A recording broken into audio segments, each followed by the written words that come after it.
What's going on? Got another video today. Honestly, I forgot to start filming some things, so I've just kind of been working on the car. Got some time off this week. Finally got a chance to take a couple steps towards the engine bay paint and just a couple other things to freshen up, under the hood of the car. I just placed an order this week for quite a bit of parts off Rock Auto, and then as well as my angle kit from Villains Drift. So I've got that stuff on the way. But the big thing was I wanted to get some stuff done in the engine bay before those parts arrive and before I get most of what I need for the motor to then get the motor ready to get in the car. Which the big piece is I wanted to paint the engine bay, and I wanted to kind of go with a flat red because the factory color, as I've mentioned before, kind of already has that flat tone to it. So I thought, this VHT flameproof would be a decent, option for just kind of keep your budget, oriented, whatnot, and not have to prep the whole engine bay and paint it. But colors don't really match. So give me some thoughts of what you guys think of what this looks like. I stopped right here because everything that I did I can paint over, and I very well may. This may end up being a black engine bay. On camera, this looks brighter than it truly is.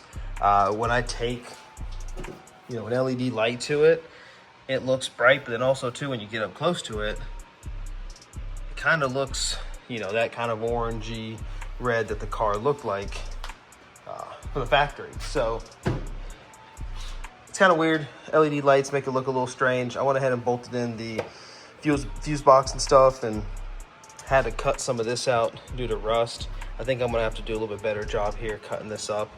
But as you can see, a lot of the metal here from the battery tray rusted from a long time ago.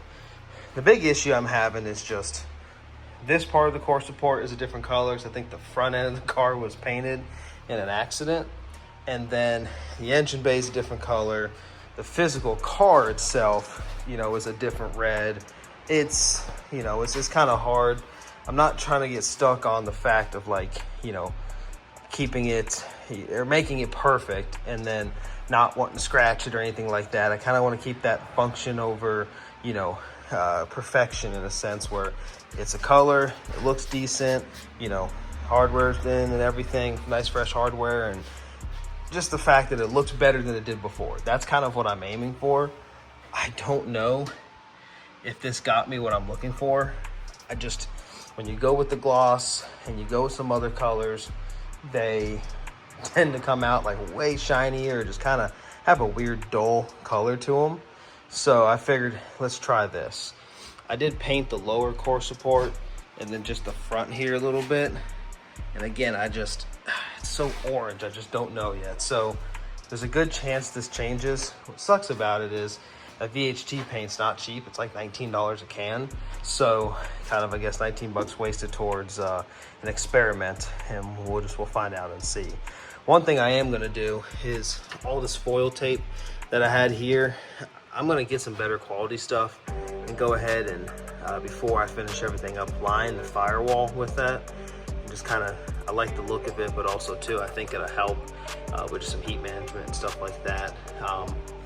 So we'll see. I'll see if I'll stick with this or not. I just don't want to stick out and look weird. I painted the valve cover on the motor gold.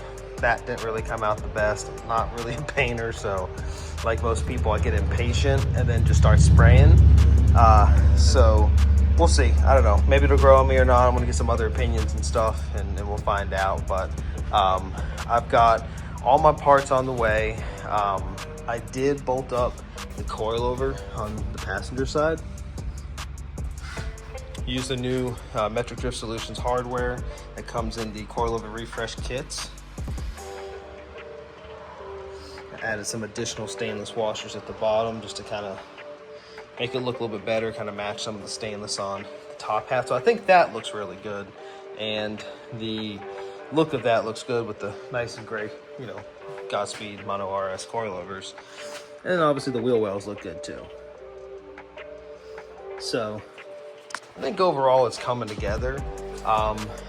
In the next couple days to a week, my buddy Josh will be finishing up the Cerakote on the manifold and some stuff. He got pretty busy with a new child and other things, and my brother going off to Japan. Just didn't have some time to get that stuff done. So he's gonna have that done soon. On my Rock Auto order, I've got exhaust manifold gaskets, front main seal, rear main seal. I've got brake rotors all the way around for the Z32 calipers. I did get, in my last video I showed you guys, I've got the pads and all the hardware, so those would be rebuilt soon. Then I've got a clutch kit, just a Rock Auto MPAC, $6 clutch kit, which is, I've been told, good to hold up about 350, 400 foot-pounds of torque.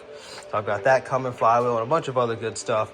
And then, like mentioned, the Villains full angle kit that I think could be 30 mil lower control arm, and obviously the modded knuckles, tie rods, and everything that goes with it. So Cobra wheels will look good.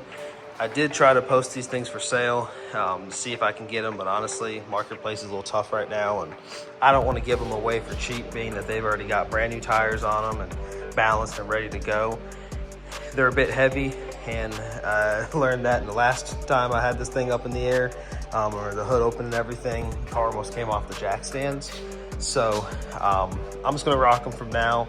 But the big thing is now that I have the angle and everything on the way, I'll be able to get the full front end bolted back up, put the harness back in place, you know, and get this thing on the ground as a roller. That'd be a big thing for me. That way I can flip it around and I can have it facing the other way in the garage. So when it's motor time, it's way easier to get the engine in the car.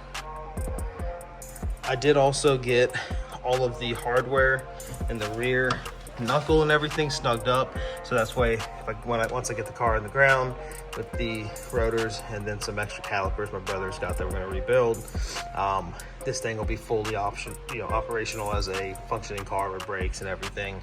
Got some new brake lines on the way as well, and everything will be good to go. So snugged up all this stuff. This is the Metric Drift Solutions lockout kit on the parts on the subframe, and then also a R&D kit for knuckle replacement hardware. Again, I think it looks good, and you know, having fresh hardware on it just kind of helps out a little bit, keeps you from ever having to fight that crusty old hardware. Yeah, so quick update for today. I'll get this other coilover on the side when I decide my color that I want to go with on the engine bay, or if I keep this kind of orangey matte red. But just want to give a quick update. The parts should arrive, or should start arriving this week, and then probably next week. So tune in for a video on that stuff. Once those things come in, I'm going to jump right to it during the week. I'm going to try to get the lower control arms and everything, and then hopefully get this car on the ground and rolling before the end of this month.